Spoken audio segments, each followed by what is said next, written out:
গতকাল ভোররাতে তারাপীঠ হোটেলে ভয়াবহ অগ্নিকাণ্ড, যে অগ্নিকাণ্ডে 9 জনের মৃত্যু হয়েছে। এখনো অনেকে হাসপাতালে চিকিৎসাধীন রয়েছেন। এবার সেই ঘটনায় গ্রেফতার করা হলো হোটেল মালিককে। গতকাল হোটেল মালিকের ছেলেকে পুলিশ গ্রেফতার করেছিল। হোটেল মালিকের হদিশ পাওয়া যাচ্ছিল না, এবার হোটেল মালিককে গ্রেফতার করলো পুলিশ। হোটেল মালিকের ছেলেকে প্রথমে সকালবেলায় তাকে আটক করা হয়েছিল এবং তার পরবর্তীকালে রাত্রেবেলা হোটেল মালিকের ছেলেকে গ্রেপ্তার করা হয়েছিল।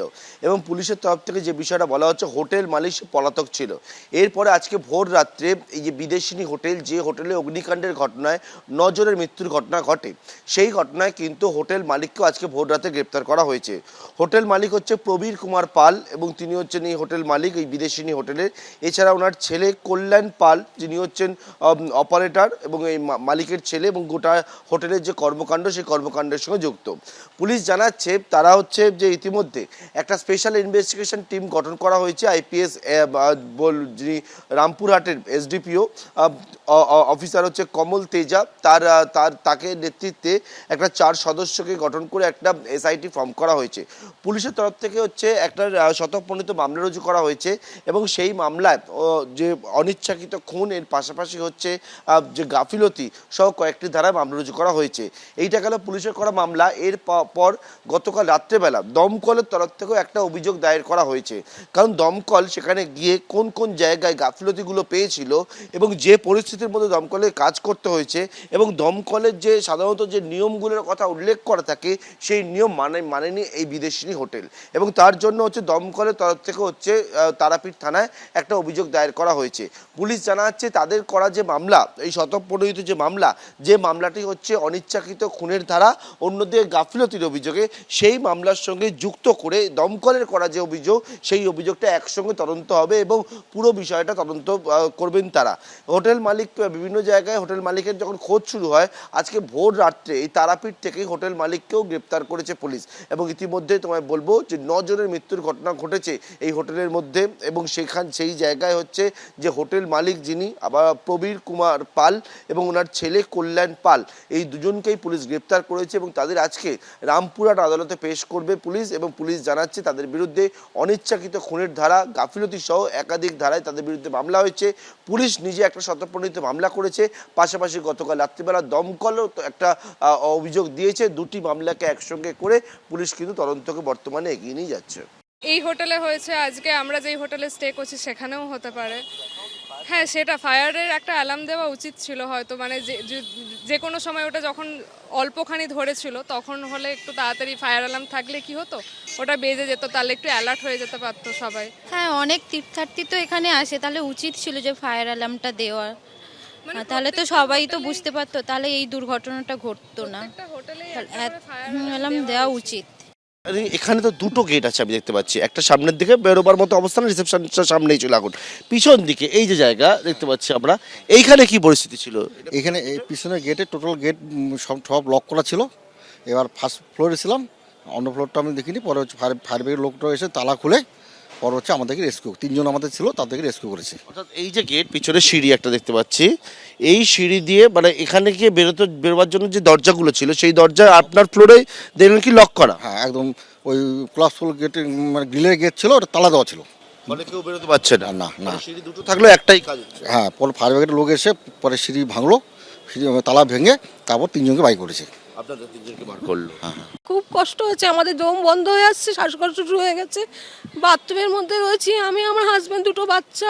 কি করে বেঁচেছি জানি না, আজকে বাঁচতে পারতাম না। 2 মেয়েকে উনি সুখের সামনেই মরতে দেখতাম। তখন 5:30 সবাই ঘুমাচ্ছিলাম আমরা। বাইরে যখন চিৎকার চেঁচামেচি শুনে যে তারপরে দেখলাম যে আমার হাজব্যান্ড দরজাটা খুললো, পুরো আগুন, মানে একদম পুরো সারা হোটেল আগুন, যে আগুন ভেতরে ঢুকে এসছে, কোনো কিছু আর করা যাচ্ছে না। আমরা তারাপীঠ পুলিশ স্টেশনে ফোন করলাম, ফোন করে তারপরে ওরা ফায়ার ব্রিগেড পাঠালো, কিন্তু তাও আমাদের কেউ কিছু হেল্প করছে না। আমরা ভয়ঙ্কর পরিস্থিতিতে পড়েছিলাম। আমার হাজব্যান্ড, আমরা 5টার সময় যখন অল্প অল্প সরগোশ ঝুলছিলাম, আমরা বুঝিনি যে আগুন লাগছে। তখন আমি দরজা যাই খুলছি। কোন তলায় ছিলেন আপনি? ফার্স্ট ফ্লোরে ছিলাম। তারপরে আমি যে দরজা খুলছি তখন আগুনের প্রচণ্ড ধোঁয়া আর আগুনের তাপ, মানে দরজা খোলা যাচ্ছিল না। তখনই আমাদের ঘরের সব লাইট কিভাবে বেরোলাম, হচ্ছে আমাদের ব্যালকনি ছিল, ব্যালকনিতে নামার পরে, ব্যালকনিতে আসার পরে আমার হাজব্যান্ড ওই ব্যালকনির গ্রিলের উপরে উঠে, গ্রিলটা অল্প একটু ফাঁকা ছিল, গ্রিলের থেকে পাশের বিল্ডিংয়ে মানে পাশের যে ফ্লোরটাতে পাশের জায়গাতে উনি লাফ মেরে উপেসে গেলেন। যাওয়ার পরে আমার ছেলে আর মেয়ে নেওয়া হলো, আমার ছেলে মেয়েকে। তারপরে আমিও ওইভাবেই এই পাশে আসলাম। টিআরডিএ দুর্নীতি মানে ভয়াবহ দুর্নীতি। টিআরডিএ দুর্নীতি হয়েছে, টিআরডিএ দুর্নীতি মানে ভয়াবহ দুর্নীতি। টিআরডিএর দূরদৃষ্টিতার অভাবের জন্য আজকে এই ঘটনা ঘটেছে। একদম কিছু দেখভাল হয়নি। ও টাকা তুলতে ব্যস্ত ছিল, টিআরডিএ টাকা তুলতে ব্যস্ত ছিল। এত বড় একটা হোটেল চলছে, তার সিকিউরিটি ব্যবস্থা নাই, দরজা করেছে পিছনের দিকে, দরজাতে তালা মারা। যে দরজাগুলো ঠিকঠাক খোলা থাকতো মানুষগুলো বেঁচে যেত। তারাপীঠ হোটেলে অগ্নিকাণ্ডে মৃত্যু মিছিল, মৃতের সংখ্যা বেড়ে দাঁড়িয়েছে 9। এখনো অনেকে হাসপাতালে চিকিৎসাধীন রয়েছেন। গতকালই হোটেল মালিকের ছেলেকে গ্রেফতার করা হয়েছিল। হোটেল মালিকের হদিশ পাওয়া যাচ্ছিল না, আজকে ভোর রাতে হোটেল মালিককেও গ্রেফতার করা হয়েছে। অনিচ্ছাকৃত খুন, গাফিলতি সহ একাধিক ধারায় মামলা রুজু হয়েছে। দমকলের পক্ষ থেকে যে মামলা করা হয়েছে সেই দুটো মামলার তদন্ত একসঙ্গে চলবে, এমনটাই কিন্তু প্রশাসনের পক্ষ থেকে জানানো হয়েছে। অন্যদিকে 9 সদস্যের একটি তদন্ত কমিটি, একটি অডিট টিম কিন্তু ইতিমধ্যেই তৈরি করা হয়েছে। কৌশিকী অমাবস্যার আগে তারাপীঠ জুড়ে যে সমস্ত হোটেলগুলো রয়েছে সেখানে দমকলের বিধিনিষেধ, অগ্নিবিধি মানা হচ্ছে কিনা তা খতিয়ে দেখবে 9 সদস্যের এই অডিট কমিটি। মহকুমা শাসকের নেতৃত্বে অডিট কমিটি কাজ করবে, এমনটাই জানা গিয়েছে। গতকাল এভাবেই বিধ্বংসী একটি অগ্নিকাণ্ড ঘটে।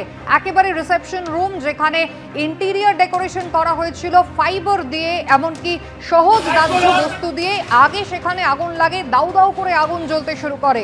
বাইরে থেকে হোস পাইপ দিয়ে আগুন নেভানোর চেষ্টা করা হয়, কিন্তু কালো দম বন্ধ করা ধোঁয়া একেবারে ওপরের তলাগুলোতে ছড়িয়ে পড়তে শুরু করে, যাতে দম বন্ধ হয়ে আসতে শুরু করে আবাসিকদের। এমার্জেন্সি এক্সিটগুলো তালা দিয়ে বন্ধ করা ছিল। দমকল এসে সেই এমার্জেন্সি এক্সিটগুলো ভাঙে।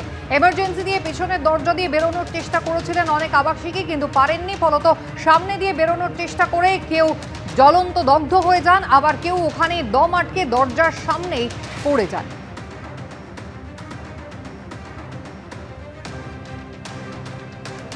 ভয়ঙ্কর এই ঘটনার পর মুখ্যমন্ত্রী তিনি একেবারে শুরু থেকে ঘটনার নজরদারি করেছেন। দমকল প্রতিমন্ত্রী কৌশিক চৌধুরী তিনি পৌঁছে যান, ফরেন্সিক টিমও গতকালই ঘটনাস্থলে পৌঁছে যায়।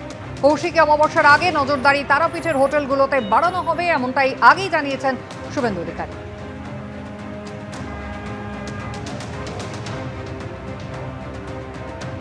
কেউ বা যারা প্রাণ নিয়ে কোনো মতে বেরিয়ে আসতে পেরেছেন, কেউ গাছের ডাল বেয়ে নেমে এসেছেন, কেউ আবার কার্নিশ দিয়ে নেমে এসেছেন, কেউ কেউ আবার পুকুরে পর্যন্ত ঝাঁপ দিয়েছিলেন। অর্ণব মুখোপাধ্যায় সরাসরি আমাদের দেখাবেন কিভাবে মানুষজন প্রাণে বাঁচলেন শেষ মুহূর্তে ওই ভয়ঙ্কর একটা পরিস্থিতিতে। অর্ণব, দেখো, এই মুহূর্তে আমরা যেটা দেখতে পাচ্ছি যে সিভিল ডিফেন্সের যারা কর্মীরা রয়েছেন তারা এখানে ঠিক হোটেলের পাশে যে পুকুরটা রয়েছে সেখানে তারা একটা স্পিড বোট নামিয়েছেন এবং সেখানে তারা একটা এখানে আমরা যেটা দেখতে পাচ্ছি যে এখানে তারা নেমেছেন এবং তারা এখানটা পুরোটা তল্লাশি করছেন। পুকুরের পাশে যে ঘাসগুলো রয়েছে সেগুলো কাটছেন, এছাড়া হচ্ছে পুকুরে যেরকম ভাবে বোট নামিয়ে তারা দেখছেন সমস্ত জায়গাটা। গতকাল রাত্রে যখন হচ্ছে দমকল বিভাগের প্রতিমন্ত্রী তিনি এসেছিলেন তারাপীঠ থানাতে, তিনি যখন বৈঠক করছিলেন তখনই একটা সিদ্ধান্ত হয়েছিল যে এদিন সকাল থেকে এখানে একটা পুকুরে কিন্তু একটা স্পিড বোট নামানো হবে, তল্লাশি চালানো হবে এবং সেই অনুযায়ী জাল ফেলে এখানে তল্লাশি চালানো হচ্ছে। এবং জাল ফেলে যে তল্লাশি চালানো হচ্ছে তার কারণ হচ্ছে দুটো বিষয় দেখা হচ্ছে। এক, কেউ যদি এখানে তোমার ঝাঁপ দিয়ে থাকেন। দ্বিতীয় বিষয় হচ্ছে যদি কাউকে ফেলে দেওয়া হয়ে থাকে। দুটো বিষয়কে মাথায় রেখেই কিন্তু বলা হয়েছে যে আজকে এই যে পুকুরটা রয়েছে সেই পুকুরে তল্লাশি চালানোর জন্য। এবং সেই অনুযায়ী আমরা দেখতে পাচ্ছি যে এখানে সিভিল ডিফেন্সের যে লোকজন রয়েছে তারা কিন্তু এখানে এসছেন এবং সিভিল ডিফেন্সের ওয়াটার উইংস তারা নেমেছেন। আজকে এখানে বৃষ্টি হচ্ছে, সেই বৃষ্টির মাঝখানেই কিন্তু তারা এই পুকুরে এসে ইতিমধ্যে এই তল্লাশি অভিযান চালাচ্ছেন। একদিকে জাল ফেলা রয়েছে, অন্যদিকে এখানে যে ধরনের তোমার বন্যাতে যে ধরনের বোট ব্যবহার করা হয় সেইগুলো নিয়ে তারা এই মুহূর্তে তল্লাশি অভিযান শুরু করেছে। এবিপি আনন্দ এগিয়ে থাকে, এগিয়ে রাখে।